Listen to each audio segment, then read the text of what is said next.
Magandang hapon po sa inyong lahat.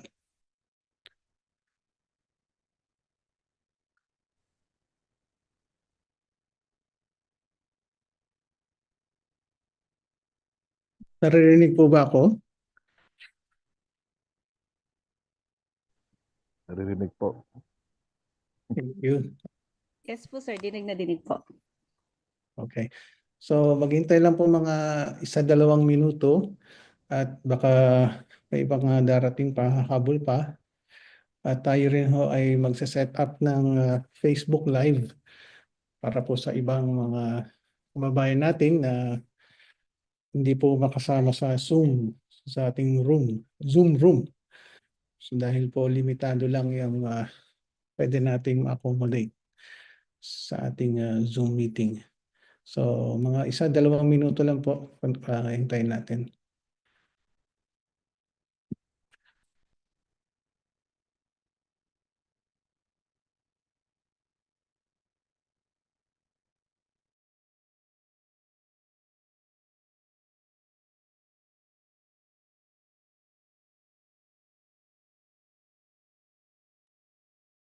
Okay, naka-live na daw po tayo sa Facebook, sa ating Philippine Embassy Facebook account. So muli po magandang hapon sa ating lahat. Ako po ay si Consul General Romulo Victor Israel dito po sa Philippine Embassy sa Seoul. At narito tayo para sa isang forum para pag-usapan ho ang pipintong eleksyon na gagawin natin mula sa susunod na buwan. Po, malapit na po. At sa kauna-unahang pagkakataon tayo ay gagamit ho ng internet. So internet voting po ang gagamitin natin na hindi na po gaya ng dati, yung mga nakaraang eleksyon, tayo ay magamit ng balota at sinishade natin yung mga bilog sabi ng pangalan ng mga kandidato, saka natin po pinapasok sa isang machine, no? Vote counting machine. So wala na po tayong gagamitin ganon. Kaya first time po ito sa ating kasaysayan, no? Ng ating bansa na gagamit tayo ng internet voting. At bago ho tayo magpatuloy, nais ko lang po sanang i-welcome lahat ng ating mga Filipino community leaders na nandito ngayon.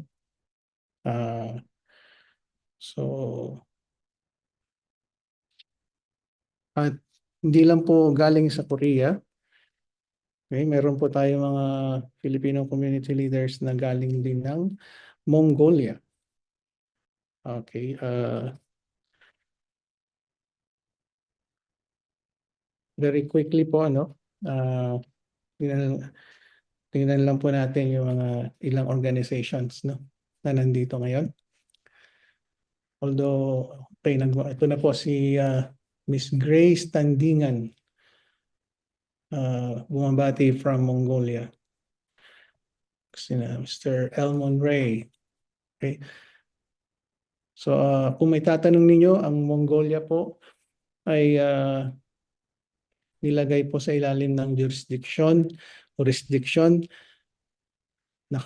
Usong-uso na po yung salitang ito ngayon, no? Jurisdiction or jurisdiction ng ating embassy sa Seoul, sa South Korea. Hindi po ito para kanilang mga consular services. Nananatili pa rin po sila sa ilalim ng embassy natin sa Beijing, sa China. Pero ito ay ginawa lang para sa darating na eleksyon. Bakit? Kasi po ang Mongolia ay gagamit din ng internet voting. Gagaya po natin dito sa Korea. At ang China naman po, majority po ng ating kababayan sa China, maliban sa Hong Kong and Macau, ay manual voting sila. So kaya po minabuti ng COMELEC na ang Mongolia ay mailagay po sa jurisdiction ng ating embassy dito sa Korea. So nandito po sila, isa lamang po ang kanilang organisasyon, ano? Tama po ba, Ma'am Grace, Sir Elmond, no? Filipino community in Mongolia. At ang total number of voters nila po ay less than 200, no? 177 to be exact. At tayo naman po dito sa South Korea ay nasa mahigit 8,000. Okay, kasama na rin po diyan ang mga seafarers.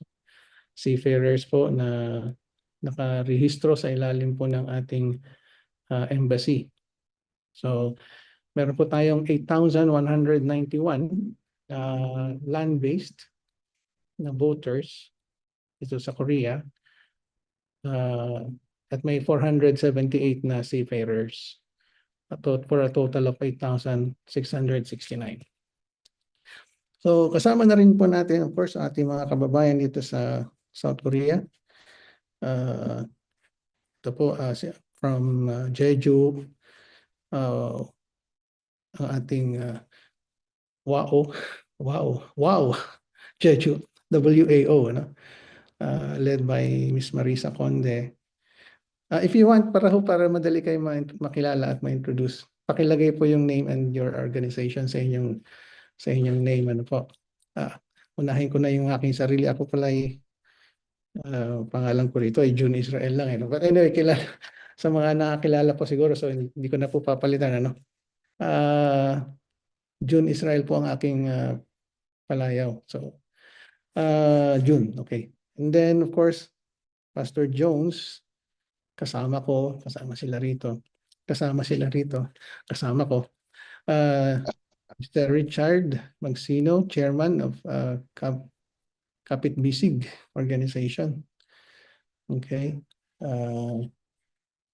AFRECOR, si Sir Ed Aquino, Association of Filipino Referees. Ano po? Sorry po kung hindi nakalagay yung name ng organization nyo, so hindi ko po ma-acknowledge. Ano? And then, of course, AFEC or AFEC, ating mga educators dito sa South Korea. Okay, welcome po. SFPCO, Seoul Filipino Parents and Children, okay, organization. Dito po sila. PICO, ang ating po mga scholars, no, sa South Korea. Okay, may message lang po from Miss Grace. Si Sir Elmond po ang chairman ng Filipino Community in Mongolia. Yeah, Sir Elmond, welcome po sa inyo at sa inyong mga kasapi sa Filipino Community in Mongolia. Okay. Of course, Miss Annette Bunas from Goje. Okay. From Masok, Filipino Catholic Community. Okay. CBO, tao ang ating Triskelion. Okay. Teka. And then Pochon, no? Filipino community in Pochon. Of course, ano pa? So yun po yung mga nakikita ko dito sa ating Zoom screen. Kung may na-miss po ako, please let me know for us to acknowledge everyone. And of course, kasama rin natin and very special presence ng ating COMELEC representative. Siya po ay walang iba kundi si Miss Jessa Janelle Padilla. Si Miss Jessa po ay mula sa COMELEC Commission on Elections, Office for Overseas Voting. At nasa information systems, isa po siyang information systems analyst. Okay, may message pa from DFCC. ating mga pastors, ano po, uh, dito ho sa South Korea. DFCC no Ngong. Okay, sige po, just feel free po to post your messages, your greetings. Ito na ho, nag-greet na sa atin si Miss Jeza Janelle Padilla from Comelec. So, we welcome ho natin siya and mapakikinggan ho natin siya later on sa isang presentation po on internet voting kasi po mas maganda po manggaling sa ating mga eksperto sa Comelec ang tungkol sa pagpapaliwanag po no tungkol dito sa internet voting. Okay? So anyway, as an opening po, alam niyo naman po every 3 years ay nagkakaroon tayo ng halalan no sa ating bansa. At itong darating na Mayo 2025, May 12 to be exact po, magkakaroon ulit tayo ng national and local elections. Pagbubotohan po ang mga senador, 12 senador, party list representatives, kasama na rin po ang mga local officials, governors, mayors, district representatives sa Congress, hanggang sa mga konsehal ng bayan. Okay? Tayo po dito sa bansang South Korea ay kasama sa mga makakaboto. Hindi nga lang po para sa lahat ng mga kandidato down to the local level, no, kundi para lamang po sa mga national positions. So yung 12 senador at isang party list representative. And before I move on, I just like to also acknowledge po the presence of our dear colleagues from the Philippine Embassy and Migrant Workers Office, MWO, OWA. Sino pa bang nandito? Okay, and kasama rin ho natin mamaya magsasalita no si Vice Consul Jill Cornista na nagdiriwang ng kanyang kaarawan para ho sa mga nakakilala kay Vice Consul Jill ito po ay ang kanyang actually kahapon no siya nag-celebrate ng birthday pero batiin na rin po natin siya ngayon ng isang masigabong maligayang kaarawan. Ayan. Okay, so gaya ng sinasabi ko po ay dumating na naman tayo sa panahon na tayo ay mamimili ng mga susunod nating political leaders po no. At napakahalaga nitong pagkakataon na ito, karapatan na ito. Alam naman po natin sa ating kasaysayan hindi tayo laging ganito. We were not given this privilege and right. In our history, nagsimula na lamang po tayong makaranas ng pagboto bilang isang republika nung tayo talaga ay lumaya na no from colonial governments po no. At tayo ay nasa constitution no? Mayroon tayong karapatan no? Bawat isa sa atin na nasa tamang edad no?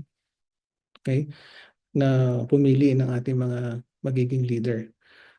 So isang karapatan na napaka sagrado na po dahil dito ho natin napaparinig yung ating boses kung ano mga pagbabago na gusto natin mangyari sa ating pamahalaan, sa ating lipunan no? Ay nagsisimula po dito sa pagpili ng mga kakatawan sa ating pamahalaan. Bilang isang demokratikong bansa, pinaninindigan natin no, yung mga prinsipyo ng kalayaan no, na tayo ay nagbibigay ng ating consent o pagpayag bilang mga mamamayan na pamunuan ng pamahalaan ng gobyerno ng estado, yung consent of the governed no po.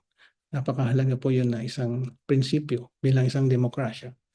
So hindi tayo sinasakop ng ibang dayuhan, hindi tayo pinamumunuan ng isang hari, no? Hindi tayo pinamumunuan ng isang maliit na grupo lang, no? Tayo ay bilang isang demokrasya po, no? Nagbibigay ng consent. We are not under duress or parang alipin sa ating bayan po. So we are giving our consent to be governed.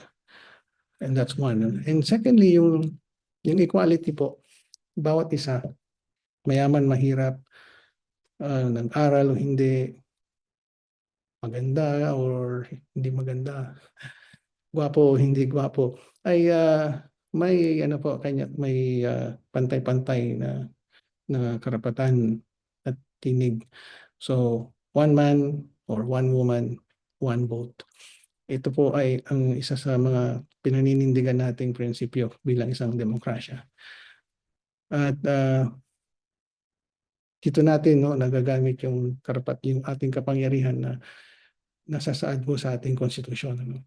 Power resides with the people po. Sovereign power.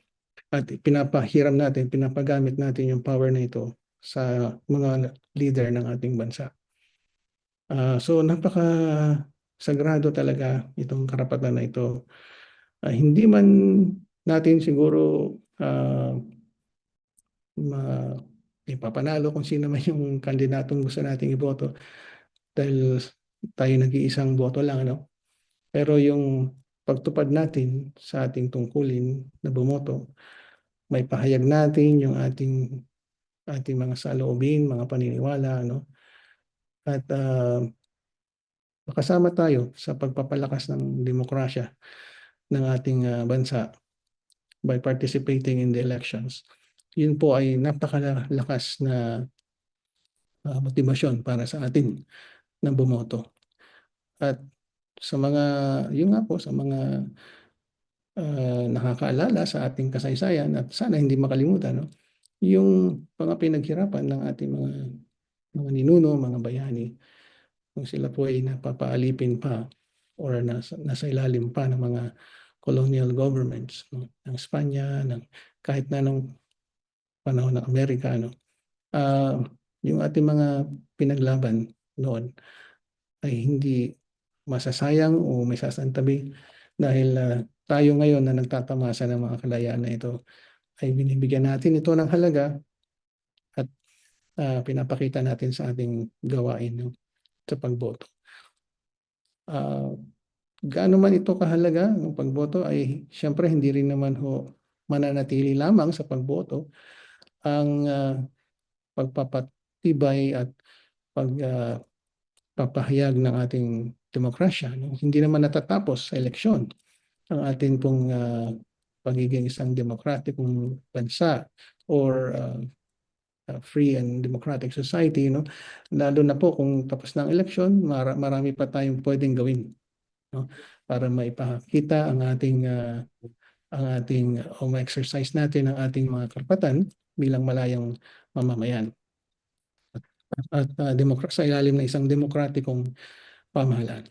So, siyempre, ibang usapan na po yan. Ano? At ngayon, gusto lang natin bigyan pansin itong darating na halalan at sana wag nating palampasin ito nang hindi tayo nakikilahok sa napakahalagang exercise na ito. No? Dahil nga itong unang internet voting din natin. No? At dahil yan ay nihiling po namin sa inyong lahat sa ngalan ho ng ating pamunuan dito sa Philippine Embassy, Pasuguan ng Pilipinas sa Seoul, South Korea, sa ilalim ho ng ating mahal na Ambassador Maria Teresa Dizon de Vega, lahat ng mga tao dito, mga bumubuo ng ating embassy. Hihiling namin sa inyo na magtulungan tayo na pakalat ho natin yung tamang impormasyon, tamang balita, at mahikayat natin ang ating mga kababayan, no, na gamitin po itong napakahalagang karapatan na ito. Tayo bumoto. Alam naman natin ho yung bawat eleksyon ay may sabi nga nila may consequences bawat pagpili natin o hindi natin pagpili ay may naghihintay din pong consequences yan, ano. So kung may parating natin yung mensahe na ito sa lahat ng ating kababayan dito sa South Korea at sa Mongolia, malaking pasasalamat po namin sa inyo. Kayo po ang uh, mga mensahero o sabihin na natin mga envoy dito ho sa Korea and sa Mongolia, uh, who will bring this very important message to all our kababayan, especially those who are registered. No?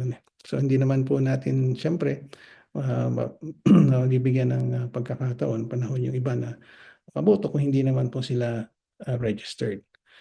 Okay, so yun po lamang ang gusto nating bilang panimula, no, sa ating forum po ng hapon, sa hapon na ito, mensahe. No? Okay, so maraming salamat at simulan na po natin uh, ang ating presentation. So mayroon po tayong tatlong, basically dalawang presentation, no, tungkol po sa internet voting. Pero yung po mga technical or mga detalyado step by step na proseso ay i-represent po sa atin ni Miss Jessa Padilla from Comelec OFO. Itong unang bahagi ay tungkol lang po sa mga general provisions ng darating na halalan, no? Yung magiging papel ng embassy, yung ating mga special electoral boards, tsaka ano po yung mga papel ng watchers. Okay, kasi baka ilan sa inyo ay mga piling watcher ng mga political parties, ano po. At ano po ang mga general prohibitions, ano yung mga pinagbabawal ng batas sa atin bilang mga botante at sa amin din bilang mga members ng special electoral boards. And then yung nga po yung pag-usapan natin yung more detailed na internet voting at sayang po, gusto man namin sana na magkaroon tayo ng demonstration o parang hands-on na paano tayo gagamit ng ating device para mag-pre-enroll, ano po, o kaya mag-test voting man lang. Hindi po natin ito magagawa sa hapong ito. But rest assured, if you want to schedule something for you in your group, in your community, in your organization, we can arrange it po later. Kasi po, as you will see later on, nagkaroon ho ng changes yung mga dates, yung mga important dates sa calendar ng overseas voting. So ngayon sana, mga March 16, meron na sana tayong pre-enrollment pero nai-atras po ito. So kaya hindi ho natin magagawa yon yung parang hands-on sana, no? Para may demonstrate namin sa inyo at sabay-sabay tayo na mag-pre-enroll habang tayo nandito sa forum na ito. And then finally, before we all leave, i-announce po namin yung posibleng maging schedule ng ating outreach. So hindi naman po tayo mananatili lang din sa embassy.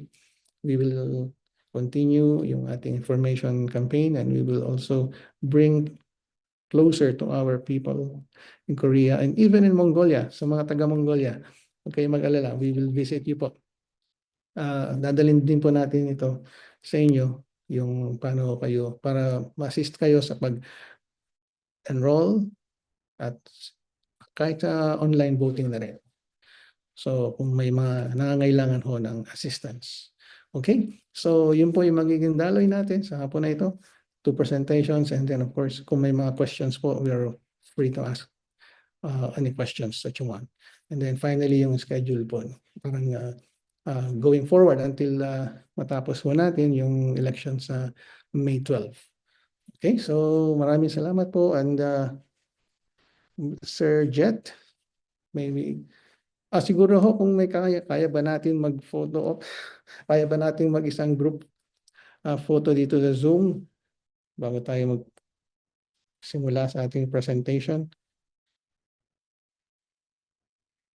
Yan po. So siguro ilang panels ito, ano? Hindi tayo kasya sa isang frame. Okay, sino po ba ang kukuha ng picture? Sujet, ikaw na ba? Or si Vice Jill?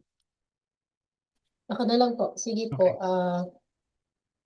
Patience is a virtue. Pwede ko po ba kayong tawagin? First panel. 1, 2, 3, cheese.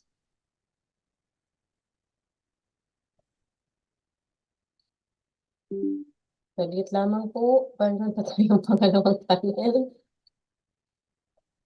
Next panel po. 1, 2, 3, cheese. Last panel po. Again, another slide po. 1, 2, 3, cheese. Thank you po. Thank you very much to our birthday girl, Vice Consul Jill. Okay, so ito po, we will very quickly lang ho na present to you yung mga general provisions. So kasi alam ko naman marami sa atin na nakaranas na ng election, so more or less alam na natin ito. Pero dun sa mga siguro may first time pa rin dito, ano po, so mahalagang malaman din. And may konting pagbabago kasi nga may bagong mode of voting ho tayo nga, yung internet, no? Okay, so let me ask si Sir Jet. Tingnan po natin yung ating presentation. So Ambassador Tess Dizon de Vega will join us, no? So meron lang po siyang isa pang event, no? Halos sabay-sabay ho kasi yung mga events natin. Dito ho sa embassy rin, meron ho tayong Zumba with our community rin dito sa Seoul. So si Ambassador ho is giving her welcome address din naman. And then she will join us po as soon as she's free. So, and pwede na ba, Sir Jet? Okay, sana ba yung Sir, yung Comelec po or yung sa atin po? The long version. yung last na binigay, Ano? yung SBI, yan. Si Vice Jill na rin pala ang mag-operate. Okay. Thank you, Vice Jill.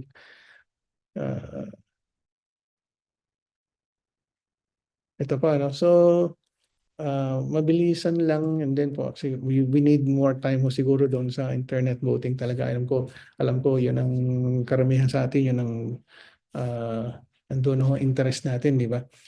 Okay, so first po, okay, so we will next ako, yan. Teka, hindi po yan. Yan ba yan? Sige po, yeah, sige po. So we'll continue na lang. Okay, so generally, ito nga pong gagawin nating election, kailangan number 1 is registered po tayo, no? So I hope lahat po ng mga nag-attend ngayon ay registered, no? Registered voter. Nagtapos po yung registration natin September 30 last year. So we had more than 1 year. More than 1 year ho yun na registration period. So plenty of time talaga to register. So una, kailangan registered, and number 2, ito ho, successfully enrolled for internet voting. So yan mamaya tatalakayin natin in more detail. Ano ba yung enrollment na yan? Pero kailangan ho yung enrollment kasi po sa dami namin ng mga botante sa buong mundo. So isang way of screening din po yun na para sigurado rin tayo na yung mga boboto online ay registered. Hindi po yung kung sino na lang bastang mag-a-attempt, ano. Okay, thank you. Next. Okay, ito po yung mga importanteng dates na dapat nating malaman, no? Okay, so dapat sana ng March 10 ay nagkaroon na tayo ng pre-enrollment. But it was moved to March 20. So nagkaroon ho ng delay ng konti, no? So March 20 na po ito. And we are also given a chance to do some test voting. So ito pong pag nakapasok tayo sa pre-enrollment, meron tayong mag-test vote or mock voting, meaning pwedeng doon sa mismong system na gagamitin, sa platform na pupuntahan natin, pwede tayong pumili ng mga kandidato at bumoto. Of course, ano lang po ito, test. Hindi po ito yung official list of candidates, ano? Para lang maging gamay tayo dun sa system. So alam natin yung paghanap ng mga pangalan, gano'n, no? Kami i-click, etc. So may period din po yung test voting. Okay, so April 12, doon na po matatapos. So limited lang ho yung test voting. So from March 20 hanggang April 12. And then April 13, start na po ito na official na online voting. So wala na pong test voting. So lahat na po ng kandidato na pipiliin natin doon, yun na po yung nasa official list of candidates ng COMELEC. So kung sino-sino yung tatakbo for senator, yun na po yung mga pangalan doon. At once we click yung submit or click or vote or cast your vote, final na po yun. Okay, so hindi na pwedeng bawiin. So once na nakumpleto na yung process. Ano? So start of overseas voting. May oras po ito, 8 o'clock ng umaga dito sa Korea. So sa mga taga Mongolia po, kasi ahead po kami, no? Ahead po ang Korea ng 1 hour. So that means 7 a.m. Oh, sorry, tama ba? Tama, ano? 7 a.m. Kahit ahead kami ng 8, ng 1 hour. So then on May 7, okay, very important din po, May 7, tapos na po yung pre-enrollment. Okay, so from March 20 to May 7 lang po yung pre-enrollment. So kaya ito napakahalaga na sabihin natin sa lahat ng ating kasamang overseas registered voter na hindi pwedeng magpatumpik-tumpik na magpa-hintay na naman ng last day of voting. Kasi pag hinintay yung last day of voting, May 12, wala na, hindi na makaka-enroll at hindi ka na rin makakaboto, di ba? Okay, so and then finally, May 12, ito na po yung last day of overseas voting. So pag naka-enroll na kayo, pwede na kayong maghintay until May 12. Pero may limit din po ito sa May 12. Hindi po 24 hours, kundi at 7 p.m. sa Philippines, magsasara na po yung online voting. Kasi sasabay po yun sa pagsasara ng botohan sa Pilipinas. So 7 o'clock Philippines, that means 8 o'clock p.m. dito sa Korea. At 7 p.m. din sa Mongolia. Okay? So next po. May question. Please, paano mag-register para makabote kami? Okay, to Miss Glory. Naku, pasensya na ho kasi tapos na yung ating voter registration. Kung hindi ho kayo naka-register ay sayang po talaga dahil yun po ang requirement, no, para tayo makaboto. Kailangan magparehistro muna. So siguro po sa susunod na election sa 2028 na po. Kasi ho ang registration naman will resume after the election. So mga siguro end of this year, before the end of this year, magre-resume na naman po yan. So yun po yung sagot natin kay Miss Glory. So pasensya na po kung hindi kayo nakarehistro. Okay, so next, dito naman po, where can I enroll and vote? So under this system po, you can use your own internet-capable device. So any device po na connected to the internet. And of course, kailangan din may camera kasi pag nag-pre-enroll, magpipicture po tayo, gagamitin natin yung camera. Or another option is yung nga po yung ating kiosk. So sa atin pong embassy, magkakaroon tayo ng kiosk. So dito po pwede kayong pumunta, dito kayo mag-pre-enroll, dito kayo bumoto, pwede rin. Yung online voting, pwede rin. At gaya na sinabi ko kanina, we will also go around Korea, we'll visit Mongolia para hudalin ito sa inyo. Okay? And then, next. Okay, so ito po, we can skip this kasi ito, patungkol na po ito sa amin, no? Kami po yung gagawa nito, no? yung SBRCG, yung mga ballot reception group. So ito po yung function. Okay. Next po. Okay, ito naman po yung second group na magpe-perform ng duties, itong SBEI, Special Board of Election Inspectors. So sila po yung in charge sa day-to-day ng voting ano po, and counting at the end of the elections. Next. So may tatlong members din po ito. Okay, may chairman, may poll clerk, at may third member. Okay, next. Okay, so para po sa mga mag-serve na watchers, okay, kung limitado ho ang space ng embassy kasi kailangan kung pupunta kayo dito sa embassy para mag-observe, ano? So, at limitado yung space, hindi po may bibigay lahat, mapagbibigyan lahat ng watchers. So, kaya mayroon tayong susundan na order of priority. So, pinakauna po yung member ng dominant political party. Sa ngayon po yata ay yung na-designate na dominant political party is the Lakas, no? Lakas NUCD. So yun po, bibigyan sila ng space para sa watcher nila. Tapos yung pangalawa yung dominant minority party. And then susunod na po itong mga watcher ng Accredited Citizens Arm, ng NAMFREL, ganyan, no? PPCRB. Tapos watcher ng OFW organizations, kung merong mga PhilCom organizations na gusto rin magpadala ng watcher, pang-apat ho kayo sa priority. And then yung mga independent candidates. Okay, next. Next slide.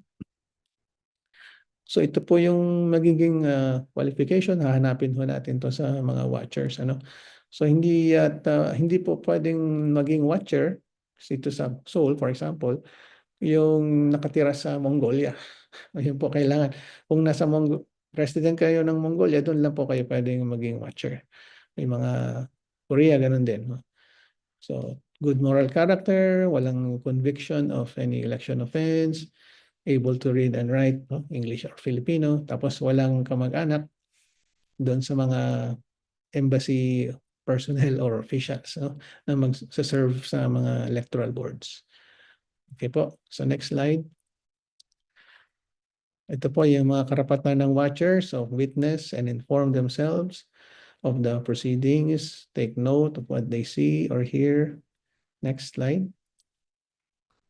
Pwede sila mag-take ng pictures, ano po, sa mga nangyayari. Okay. So ito po yung during the voting period na po, ano, from April 13, no? Kasi ho, bukas naman ang embassy, may kiosk tayo. We are using the kiosk to allow people to enroll, and then if they want to already vote or cast their vote, pwede na rin, ano? At the same time, kung may mga watchers, they can observe. Okay? Kailan po, yun, kailangan i-preserve pa rin natin yung sanctity ng ballot. So, hindi pa rin pwedeng parang kisilipin mo yung binoto ng tao, no? So, watchers, you can file a protest against any irregularity or violation, yan, na committed by the SBEI, or Board of Election Inspectors, or any person. Okay, next. We can obtain a certificate. Kung nakapag-file kayo ng complaint, you can get a certificate po, ano, from the SBEI. Next.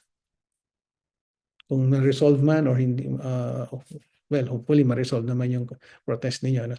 And then be furnished with a certificate of votes, duly signed and thumb marked by SBI. No? Okay, next. Okay, so watchers po should not or shall not speak to any member of the SBI. So ito, kahit na you're allowed to be there, take pictures, take notes, ano, you're not allowed to talk with our election inspectors or with the voters. Yung parang yung kakasapin mo yung voter, parang gano'n, ano? O sino yung binoto mo? Hindi ko pwede yun, gano'n, ano? Okay? Or among themselves, yung mga watchers. Next slide. So watchers shall observe the minimum health and safety, okay? So kung kinakailangan, kung magkaroon man tayo ng whatever, outbreak of disease, ganyan. So kung kailangan naming lahat tayo mag-mask, so kailangan mag-observe din ho ng safety protocols yung watchers. Okay? If required po by the host country. So, challenge of watchers qualification. So, kung meron kayong napansin na isang watcher na sa tingin nyo hindi qualified, halimbawa alam nyo na siya ay hindi taga-Roa, halimbawa yun nga, sabi ko kanina, hindi taga-Korea, tapos siya ay nag-apply dito na watcher, pala galing ng Philippines or galing ng whatever, Hong Kong or Japan, ano? So, hindi siya pwedeng watcher dito. Okay, next slide. SBI will verify. Okay, so syempre, check ng SBI yung qualification or disqualification ng watcher kung may nagcha-challenge. Ano po? Next. Challenge watcher must take an oath to confirm their identity. So, syempre, bibigyan din naman natin ng chance yung challenged watcher kung didepensahan niya yung kanyang sarili, paninindigan niya, no, yung kanyang pagiging watcher. Next slide. After review, the SBI will issue a certificate of challenge or protest and decision, which will be recorded in the minutes of meeting. So, hindi naman po magiging pending yan forever, yung ganyang challenge. So, magdi-decide ang SBI. Siyempre, titingnan yung both sides, ano? Yung nagcha-challenge at saka yung china-challenge. At magdi-decide. Okay, ikaw, watcher, napatunayan na hindi taga-Korea, so disqualified. Parang ganon. So next slide po. Ito yung mga susunod na slides. Ito po yung tinatawag na final lockdown and sealing. So ang basic lang po na gagawin dito is i-open natin yung computer na gagamitin, yung OVCS system, para sabihin na 0, walang laman. And then ilalock natin ito, and then sa oras ng election ulit, April 13, bubuksan ulit. Kasi yung pong machine na yun ang mag-open doon sa portal na kung saan tayo pwedeng pumasok at doon tayo boboto sa portal na yun, sa platform na yun. Okay, so ito po yun. No? So to present the system, ensuring that there are 0 votes, and seal the OVCS equipment assigned to the post. Next slide. Gagawin po namin ito from April 6 to 12. So hindi pa natin to set na date, no? So basta pipili po kami ng date na yan, and then we will officially notify, no, lahat ho ng parties, lahat ng candidates, no, citizens arms, yan, 3 days before. At ito po ipopost din natin sa website ng embassy sa mga visible po na places, public places dito sa ating embassy. Okay? Kapag hindi matuloy dito sa loob ng embassy yung final lockdown and sealing, then of course kailangan inform pa rin ho natin lahat ng mga stakeholders. Okay, next slide. Papa-approve po namin muna yun sa COMELEC kung saan gagawin. Procedures. Okay, so ito po, explain namin yung procedure, anong gagawin sa FLS. Next slide. Okay, we will follow the manual kasi yung technical po ito na procedure, ano? Yung paano i-open, paano i-lock, paano i-close yung system, ganun. I-open mo para makita mong 0 yung laman, ano? Tapos pag nakitang 0 ang laman, then i-close ulit siya. Okay, next slide.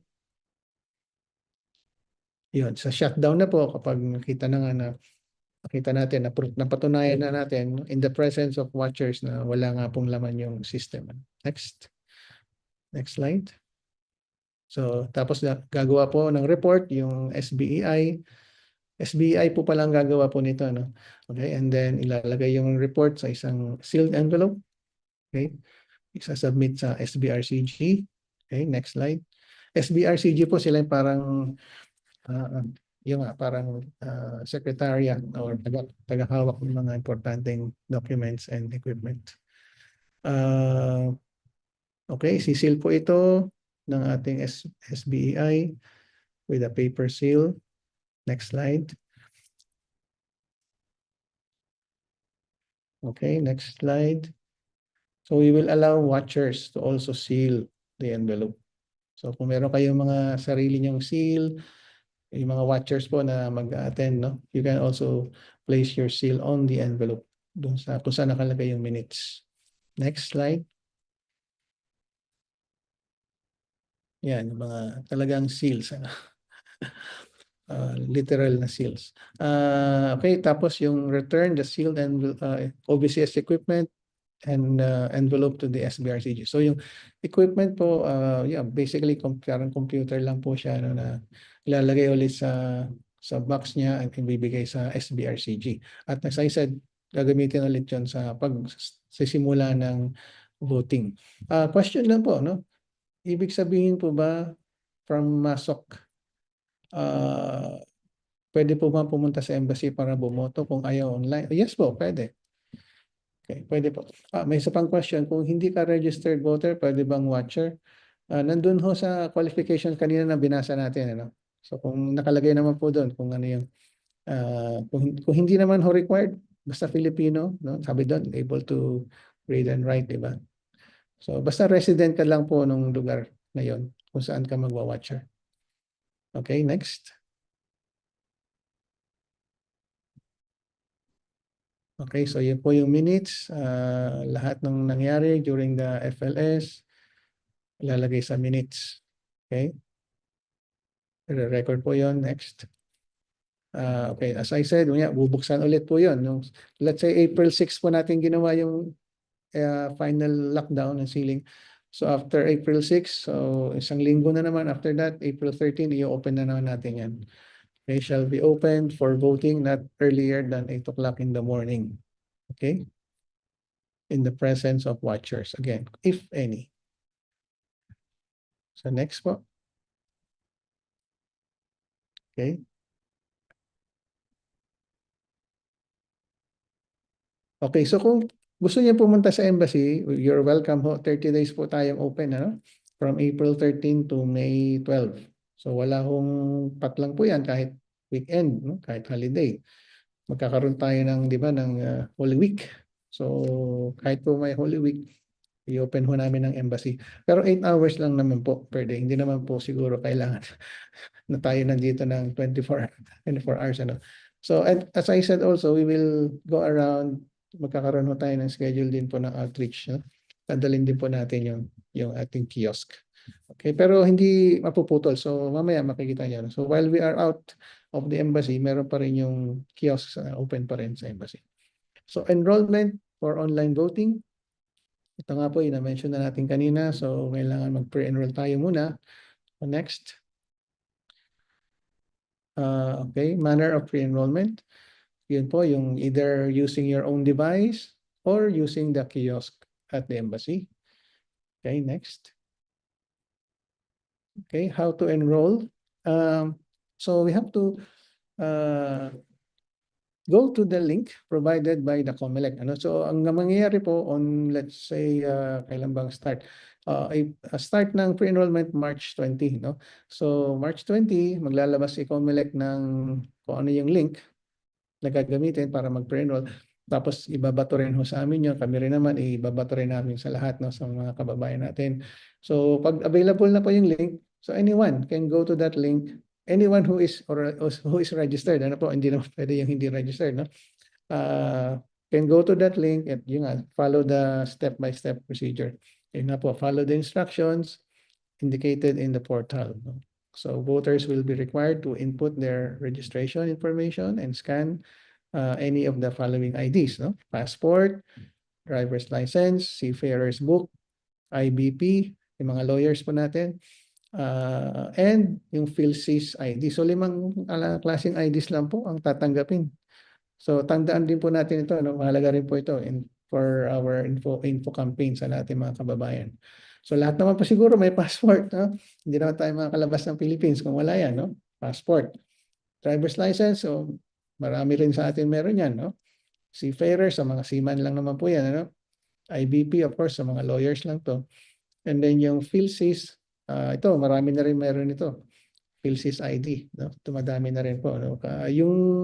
Kung meron kayong eGov sa inyong phone, kung nakapag-download kayo ng eGov, pwedeng sa loob ng eGov na yon, makikita niyo doon yung PhilSys ID niyo na digital. So pwede niyo rin yung i-print at pwede niyo gamitin yon sa pag-pre-enrollment. Okay, next slide po.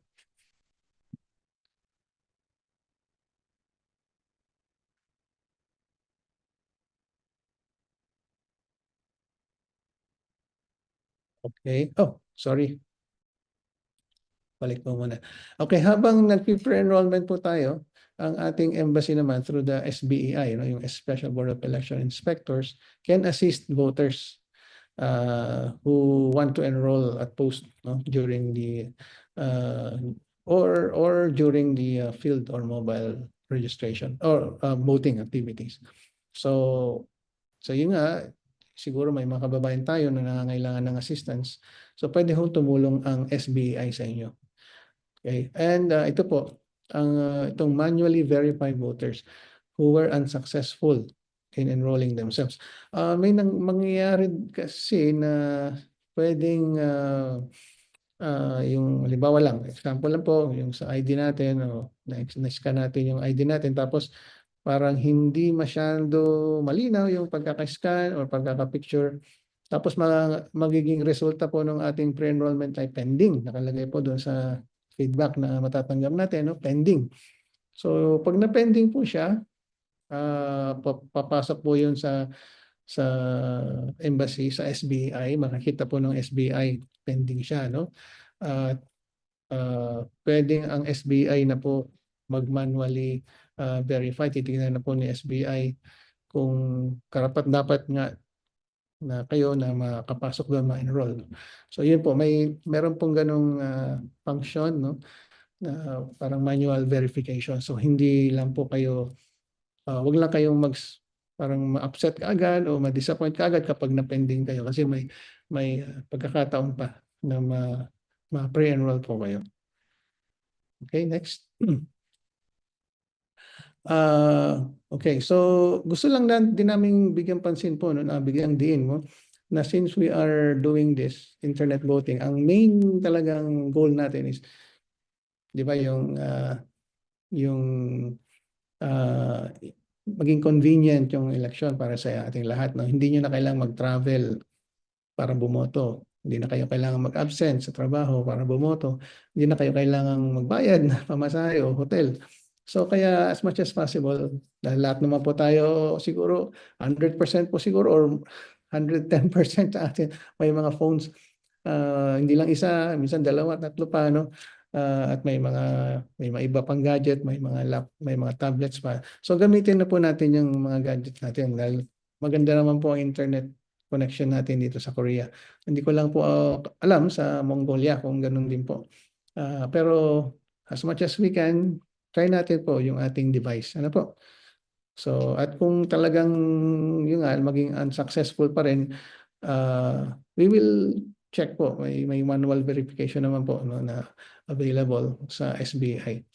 Or kung makakahintay kayo, pwede kayong pumunta sa yung field voting or field or mobile voting activities po natin. Okay? Para hindi na rin kayo manggagastos o yung panahon niyo maubos pa para pumunta ng embassy. Okay? So next slide po natin. Teka muna, may question. No? If pupunta kami ng embassy during election period, hindi po ba kailangan mag-pre-enroll? Habang pwede pa mag-pre-enroll, halimbawa sabi ko kanina March 20 hanggang April 12, hanggang May 7, no? Pwede pa mag-pre-enroll at pumunta kayo ng embassy, hindi pa kayo pre-enrolled, pwede ho kayo sa embassy rin mag-pre-enroll, no? Pwede po yun, no? Habang hindi pa lampas doon sa sa May 7. Okay, to tandaan natin May 7. After May 7, hindi na pwedeng mag-pre-enroll. Kaya po, kung kayo may plano, pupunta ng embassy siguraduhin nyo before May 7 para matulungan namin kayo sa pre-enrollment. Okay, so how to vote online?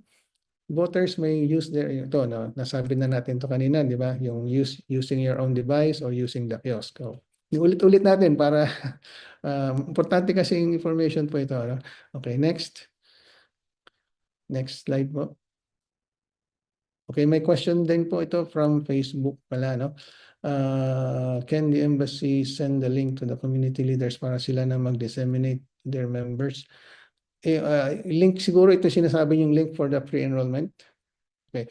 Itong link naman po ito ay kung may bibigay ng COMELEC, ano, makikita nyo naman sa COMELEC website, makikita nyo sa embassy website. So, open naman po yan to anybody. No? Puntahan nyo lang yung website namin o yung mga official accounts po namin. Makikita nyo po yung link na yun. So, you don't, hindi lang naman po yun parang isang tao lang ang makaka-access. Ano? So, lahat po yun pwede maka-access. Okay, next ay period of casting votes. So, ito nabanggit ko na rin kanina. From April 13, magsisimula ng 8 o'clock ng umaga, matatapos ng May 12, 7 o'clock p.m. sa Philippines, 8 o'clock p.m. dito sa Korea. Sa Mongolia ay 7 p.m. din kasi same time ho kayo ng Philippines, no? Sa Mongolia. Okay, next slide. Reminder that the overseas voting period is for 30 continuous calendar days. Ito na-mention na rin natin, no? Inclusive of all holidays in the Philippines and host country. So, ang nakikita lang naman nating holiday is yung April, may April tayo na Holy Week, no? Yung from Holy Thursday hanggang Easter Sunday. So, pero, okay, mag-alala, open po ang embassy natin kung kailangan yung pumunta. Pero for ano lang ha, for overseas voting lang. Wala po yung mga consular, wala po mga passport, no po? Okay, so, during those 2 days, no, yung Thursday, Monday, Thursday, and Easter Sunday. Okay, so voting will automatically close 7 p.m. Philippine time.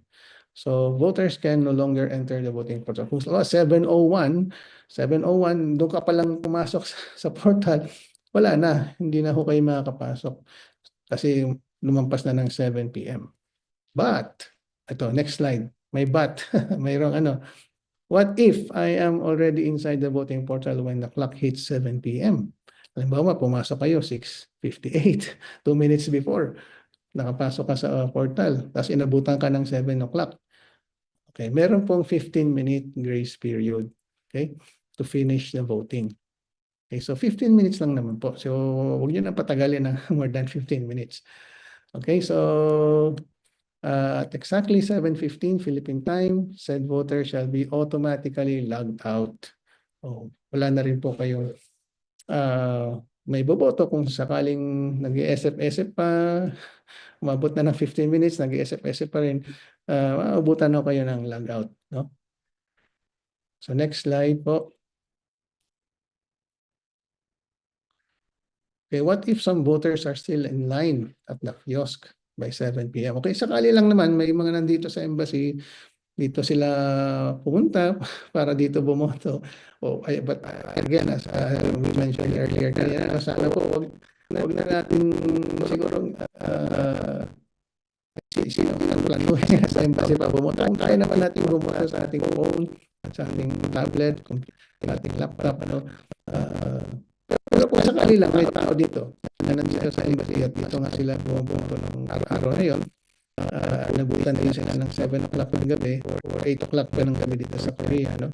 May still vote, okay, at the kiosk. The kiosk will be manually closed while the SBI wants there are no more voters in the 30-meter vicinity of the voting center.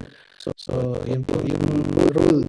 It's an old rule actually, di ba? Panahon pa ng manual voting, meron na yan. Pag may tao pa na naghihintay, no, sa voting booth o sa polling place, papayagan pa rin sila makaboto. So parang ganun din po yung gagawin natin sa kiosk on the last day of elections. Okay?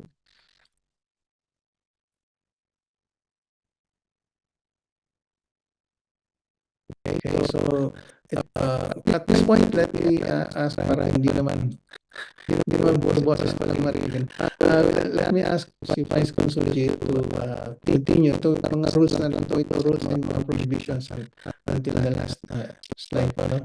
And after this, tatawagin na po natin si Ms. Jessa for more detailed discussion on internet voting, yung mga step by step po natin. Okay? So, Vice Consul Jill, are you okay? So, magandang hapon po sa inyo lahat. Essentially, yung mga communications lang naman din po natin is more towards protecting the sanctity of the vote. So, kahit online po yun, kailangan natin make sure na kayo po lang po ang nakakita ng mga boto nyo at hindi ibang tao. So, number one din dito, yung watchers natin, meron din silang area, no, na makakatingin, makaka-observe, no? But they will be able to tumingin or to the actual voters themselves.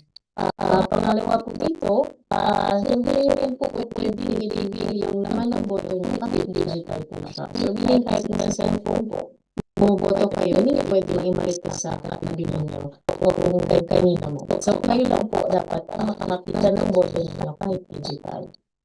Pangatlo po dito, bawal rin po magdala ng firearms. So, and the labels, but you have to make sure that the voting area is a safe space for everybody else, except for those na approve po ng public. So, if you want to do that, you must seek the approval of the public. Ito po, no, kung sa voting place po, more likely po dito sa embassy, huwag sana tayong maging magulo, no? Maging proud, pag-proud, or di kaya ay mag-exhibit ng disorderly behavior. Because that will cause a lot of disruption to the voting and to the voters po. Before you close the polls po, the SBI chair shall announce that one po, no, at 7 p.m. Philippine time, i-close na po. So, 30 minutes prior, magkakaroon po ng announcement ang mga SBI chairperson. Okay, ang voters po, kapag kayo po ay boto, whether with yourself or here at the kiosk at the embassy, kayo lang po mag-isa. Hindi po kailangan naka-adapt. Kung may magtutulong man po sa inyo on some technical aspects, it will be the SBI members po sa embassy and not anybody else. Wag din po makimalites nga, wag yung sumisip sa balota ng iba or maki-exchange ng cellphones kung mobile phone ang gagamitin ninyo. Keep your votes to yourselves. Okay, ito po, counting procedures, they're very technical po, but these are for our SBI members na po pagdating po sa mga printing o sa mga audit logs.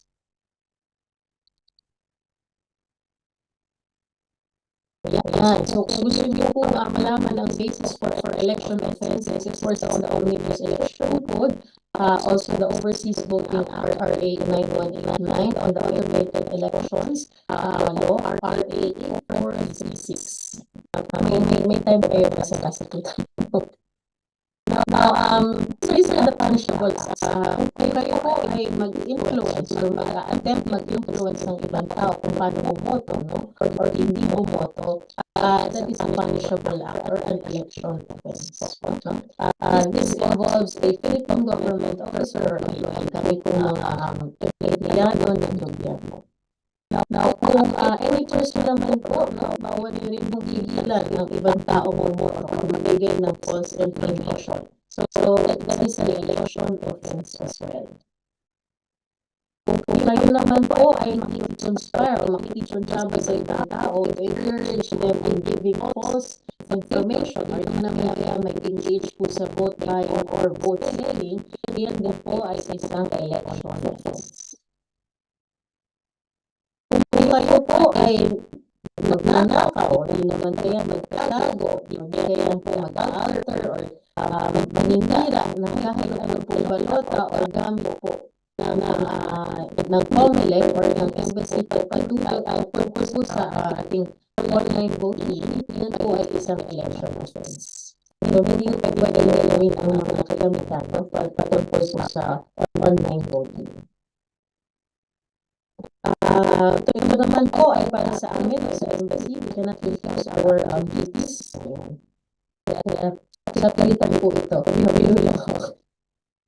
And of course, any public officer or employees as well, kami po yun. always need to seek the approval of Congress. So we are assured na kahit anong information na ilabas naman po natin, this will always have the approval of Congress. So that these are all official information. Okay, hindi ko na i-discuss no? These are all our restrictions para sa mga embassy personnel or deputized na election officers. Ngayon po, ito rin po, it's a punishable offense po. Any person who is not a Filipino citizen, foreigners, to participate in any manner on the Philippine political process, campaigning, and elections. Ang ating democratic process of voting ay para lamang po sa mga Pilipino. So, intervention of anyone who is not a Filipino citizen is not allowed under our Philippine law. Any person din po who is use public funds for any election campaign or participate in political activity will be also liable for an election offense. Hindi po pwedeng gamitin ang pondo ng ating bansa para po sa political activity. Any person din po na magtangkang